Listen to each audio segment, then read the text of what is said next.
Fans of the Horus Heresy, thank you very much for joining me for a model, build and tactics review of the Karacnos Assault Tank for the Mechanicum by Forge World.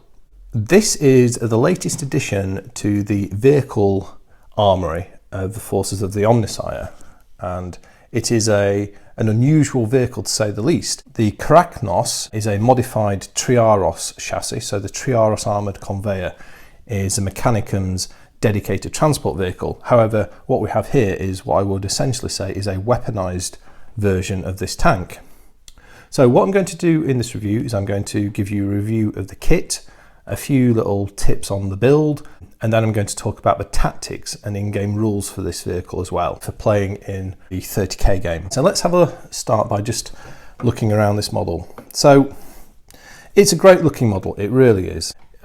Yeah, it's quite unlike, well, the Triaros is quite unlike anything that's come before it, and I suppose this takes the Triaros and makes it look quite unlike anything that had gone before that. A very peculiar and unusual looking vehicle, and the main design cue for me is this sort of prow.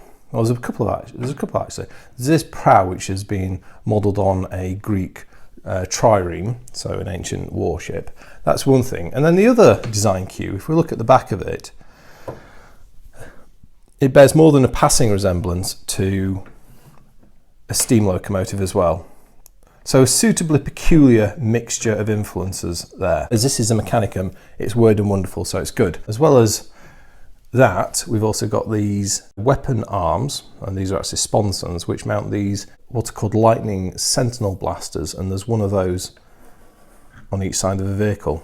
And it certainly gives the vehicle something of a contraption-like appearance, to say the least. And if you've looked at a lot of 40k art and artwork of the Adeptus Mechanicus and the Mechanicum, it's sort of, for me, it fits a sort of weird and wonderful type look that their vehicles have. And perhaps it also has a slightly jury-rigged look. So they've taken this vehicle and, without redesigning it from scratch, modified it into a dedicated military vehicle variant. So let's take a look at the model and some of its details. So the first thing to show you is what is actually the main weapon system of this tank, believe it or not, which is hidden from view, and this is called the Karacnos mortar battery. And I've magnetised mine, but there's two bays that open to reveal batteries of these Karacnos mortar launchers. So yeah, fantastic looking, and these are actually a combined plasma fragmentation and radiological warhead. And I guess the sculptors made them look like something suitably esoteric and unpleasant. So yeah, so if we now look at it, this is it in what you might imagine to be attack or firing mode. That's a lovely feature in the kit design. I mean, the detail on this thing is incredible, and opening these mortar bays up just, you know, really blows me away for the detail on this. It's really impressive. Right, anyway, so let's look at some more details up close. So we've got the prow, and this is a weapon called a shock ram, and that's our trireme influence. And it's got these large track units which are styled in a similar way to the earliest Krios style battle tanks. We retain the large door on the side, so perhaps instead of troop access, this is now access to load munitions on board perhaps. We get these details, the working apparatus of the drive systems. Then we have the lightening-blasters mounted on these arms, and we've got these cabling details. We have these crazy looking cogs at the back, and then a power plant. The cogs are described as being part of the galvanic traction drive, which we'll talk about in the rules. We've got all what is probably the reactor, and then the same features on the other side. We bob those two down. The grills in the mortar bays are all open, as are the grills on the back of this shield array. These two are the flare shield projectors. This vehicle has a flare shield in game, and I just want to turn it around there, and let's then take a look on the underside. Quite often with Forge World vehicles you do get some detail on the underside, but this is actually plain, so there's essentially no underside detail. Does that matter? Not to me, that doesn't bother me.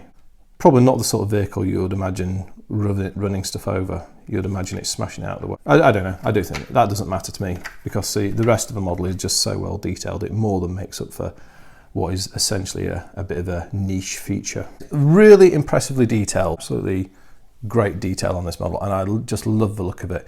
It's probably not to everybody's tastes, however, if you like the Mechanicum or the Adeptus Mechanicus, then I think this is a great look. It's just so unlike anything that's come before it. But let's now talk a bit about the actual kit itself. Now I've actually done a dedicated video talking about the kit design, because for me this was a real step forward in Forge World resin kit design in terms of how it was designed to fit together. So I'll leave a link to that video in the description, but suffice to say this was a very well designed kit and it went together extremely well, and I was really impressed by this sort of the attachment posts and the lug system that they'd implemented on this. So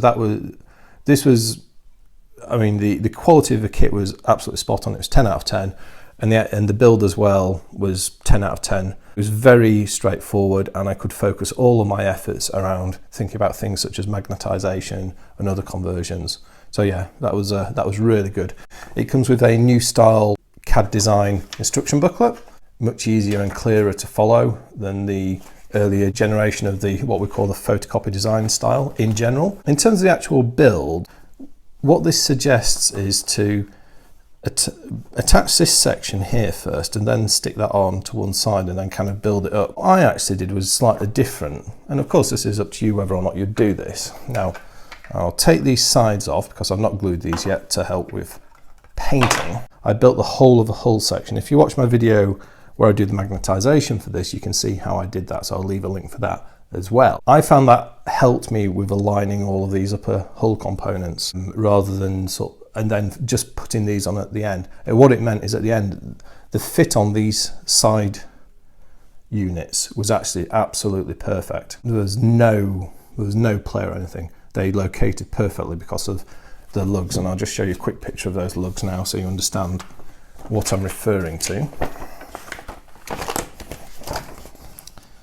You can see here it's these posts and attachment point there, like so, and there's the corresponding post. Yeah, so that system for me worked really well on this kit. These you don't have to stick these on. They do hinge. As you can see, I've magnetised them. I've put a magnet there and a magnet there, magnet there and a magnet there to allow it to rest open or be locked. Again, if you want to understand that in more detail, have a look at the magnetisation video where I talk about that. That allows you to get access to the mortar bay to paint as well. I've magnetised the flare shield for two reasons. To do that, I've put two 1x2mm N52 grade magnets.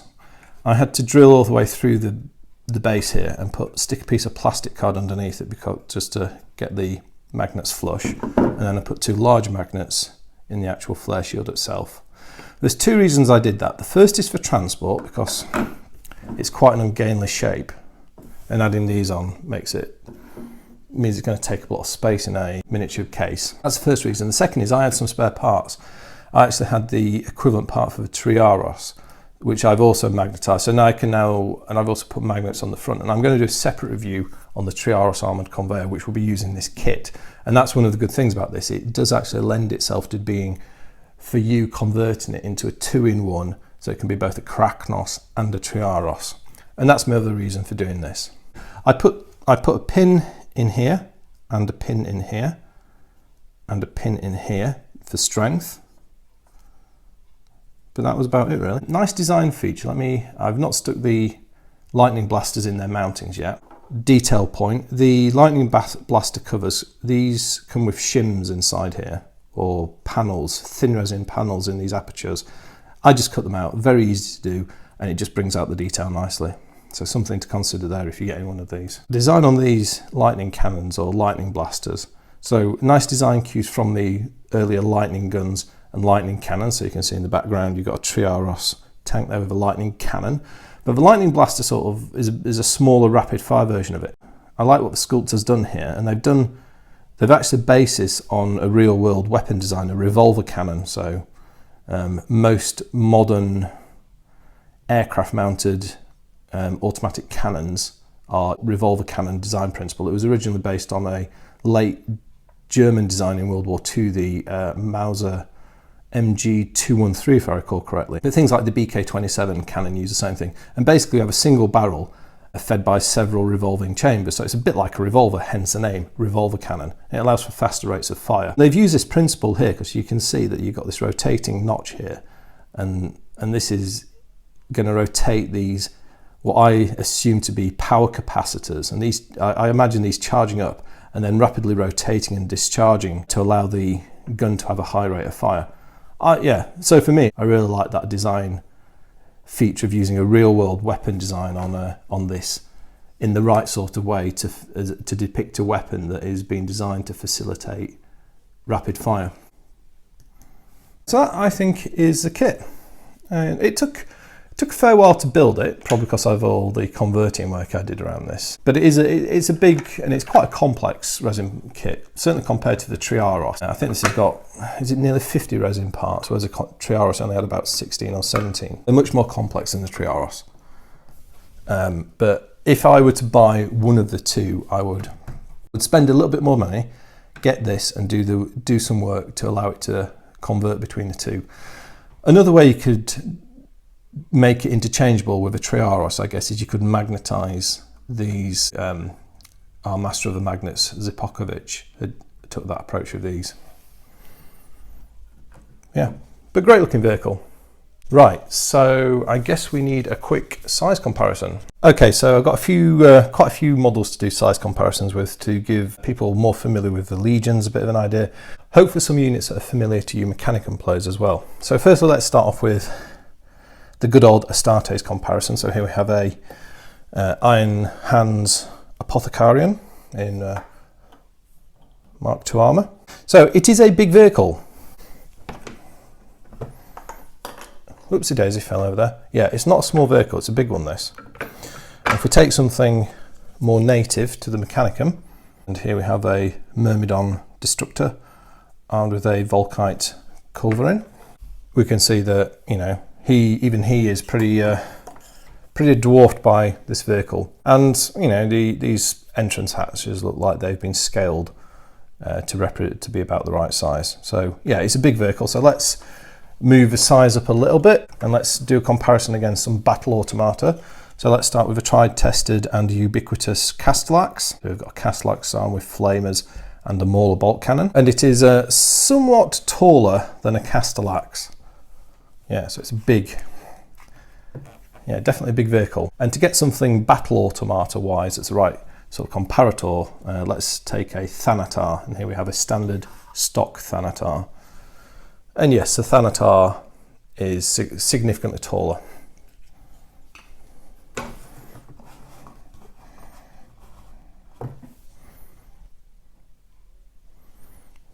But overall, the bulk of the Karacnos is far greater. Okay, and now for you Legion players, let's compare against a couple of their common vehicle types. So firstly, let's bring on our friend the Demos pattern Rhino, a real staple and a good comparator for anything Rhino chassis size, which are common vehicles in the Legion. And it dwarfs the Rhino quite significantly. If I do a end-on-end comparison, so those lined up now, the Karacnos is actually, it's almost the length of two Rhinos. So yeah, big vehicle. So that means to get a decent comparison size-wise, we need to go to the Space Marines heavy tank of choice, the Land Raider. Even against the Land Raider, the Karacnos is weighing in as a big vehicle. The Land Raider is certainly wider, and because of its boxy nature, it looks like it encompasses more volume. If I just move these back to get end on end again. Yeah, the Karacnos is still quite a bit larger, so yeah, it's still a bigger vehicle than a Land Raider, so yeah, this is not a small target, and at the same time, it's a nice big model as well. But overall, absolutely fantastic model. Weird and wonderful. I mean, someone said it looked like a dustbuster, and I responded back by saying, yeah, I think it looks like something out of Wacky Races. It is weird and wonderful, but for me, it's quintessentially Mechanicum. So it's maybe a bit of a Marmite vehicle, this. You'll either love it or you'll hate it. Okay, so now let's move on and talk about the rules for the Karacnos. So the rules for this vehicle are only available from one source currently, and that is Horus Heresy Book 7 Inferno, and that is my reference material for this review. The Karacnos Assault Tank is a heavy support choice. It's a single vehicle in a slot, so there's no squadron option available, which is a shame, as it would have been ideal for it. And it costs 225 points, so it's quite an expensive tank. It's more expensive than the basic Macrocarad Explorator.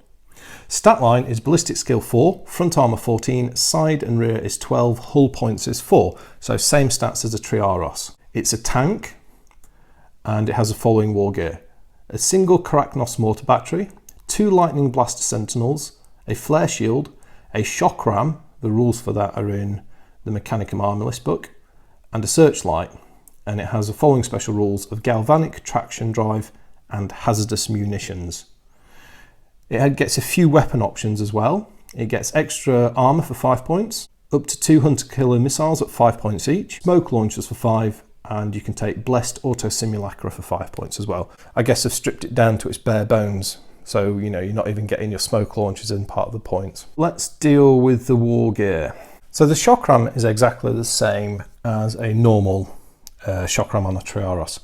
So it gives you front armor 15 if you ram or are rammed, and then also if you make a tank shock attack, you inflict D6 strength 6 AP5 hits before you resolve that. So it's kind of like got this electrical field around it.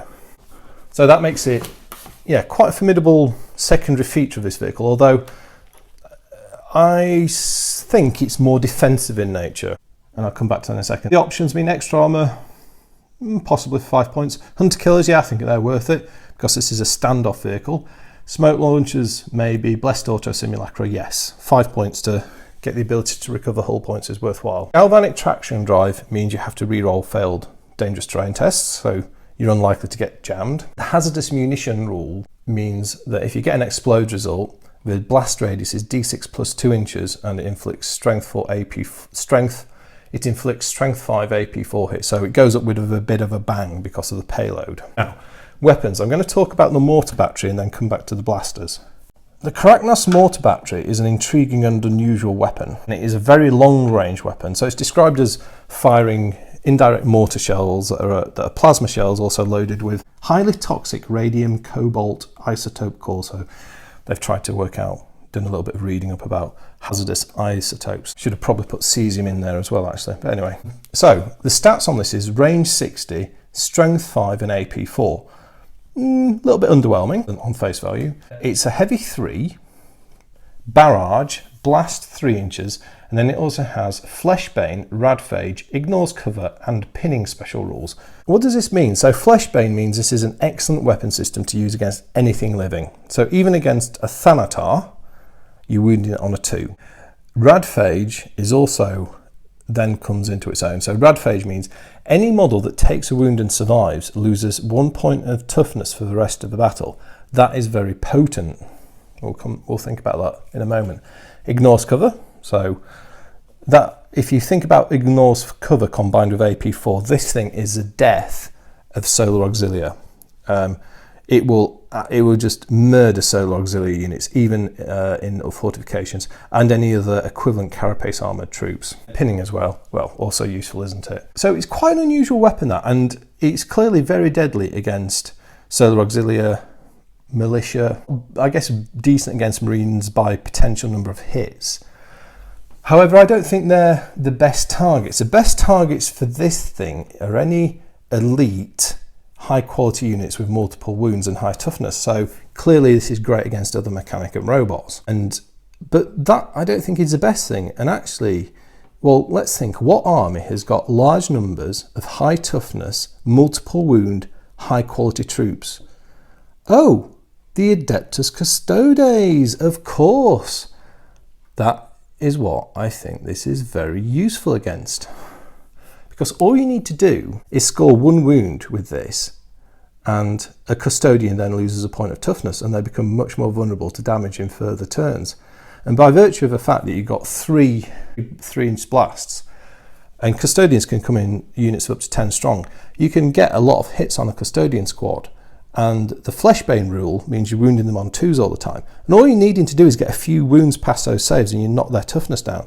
And that, coupled with the 60-inch range, makes this an excellent unit for harassing custodians from afar, inflicting some wounds, but also knocking toughness down of them and making them more vulnerable to subsequent attacks from both the tank and other supporting units. So I don't think this is any coincidence that this appeared in the same book as the custodians. The other reason I think this is perhaps a little bit meta designed to fight custodians is the lightning blaster sentinels.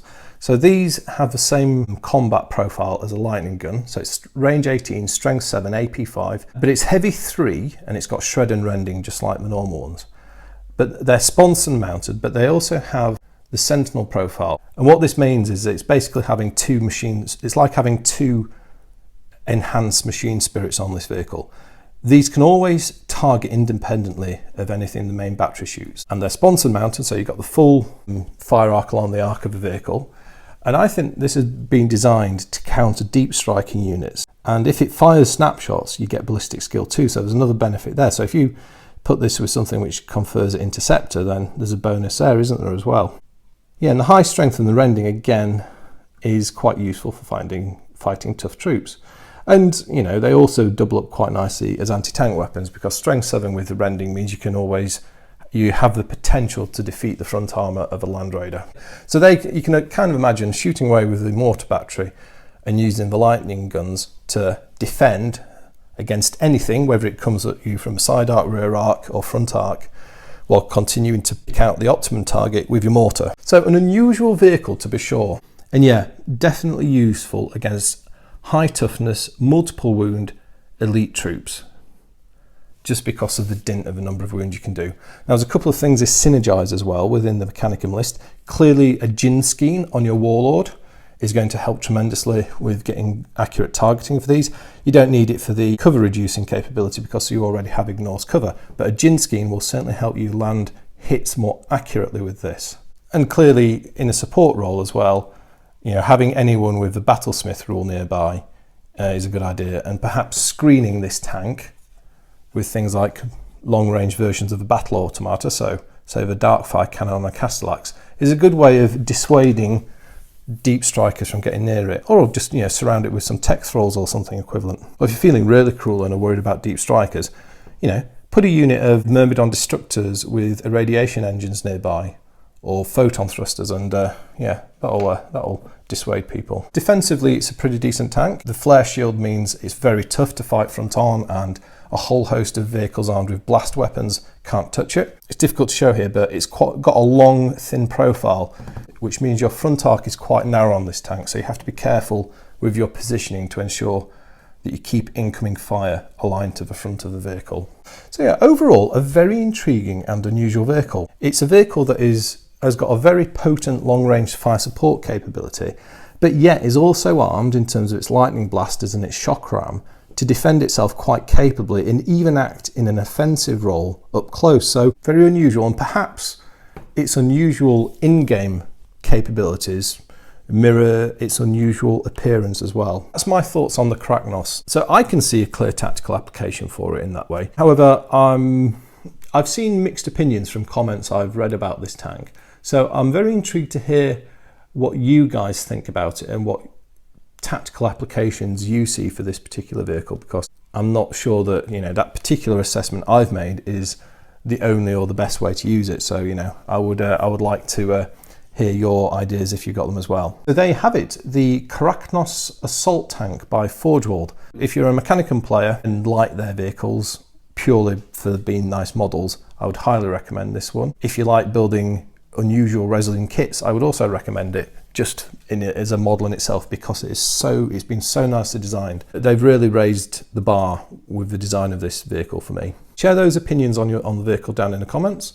Thank you very much for watching. I will speak to you next time, and goodbye.